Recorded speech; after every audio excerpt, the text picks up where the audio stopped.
Avec ses 27 millions de touristes par an, Paris, l'une des villes les plus visitées au monde, fait aussi sa promotion sur Internet. Pour assurer son développement économique, la mairie de la capitale a lancé un site marchand qui propose notamment des produits dérivés. À l'heure du marketing, Paris devient une marque.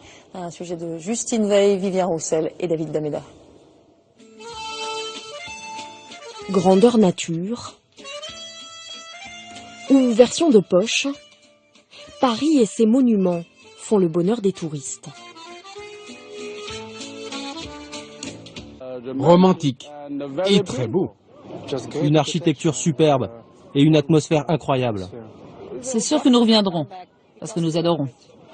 Pour prolonger le plaisir, ils sont nombreux à s'offrir un petit souvenir. Mais aujourd'hui, plus besoin de visiter la capitale pour en rapporter les trésors.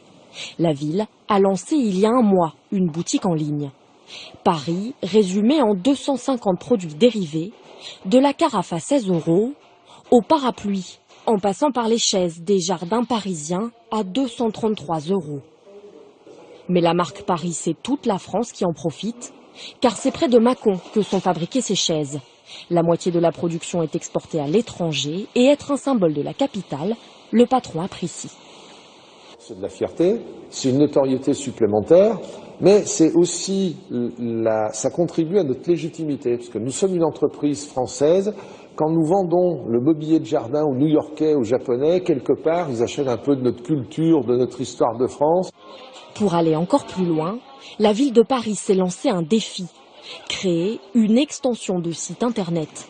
D'ici quelques mois, une centaine d'entreprises pourraient troquer leur .com ou .fr contre .paris. Une opportunité pour ces enseignes de voir leur nom associé à la capitale. Pour tous les acteurs économiques et sociaux, les marques notamment, le point Paris, ça sert tout simplement à exprimer son appartenance à Paris, au territoire parisien, d'utiliser l'image éternelle de Paris. Une démarche suivie par de nombreuses capitales européennes comme Londres, où une société est spécialement chargée d'assurer la promotion de la ville. C'est sûr, il y a une compétition entre les villes. Ce que nous voulons vraiment, c'est s'assurer que Londres reste une destination privilégiée. Un enjeu certes d'image, mais qui a des répercussions économiques directes en favorisant le tourisme et l'exportation.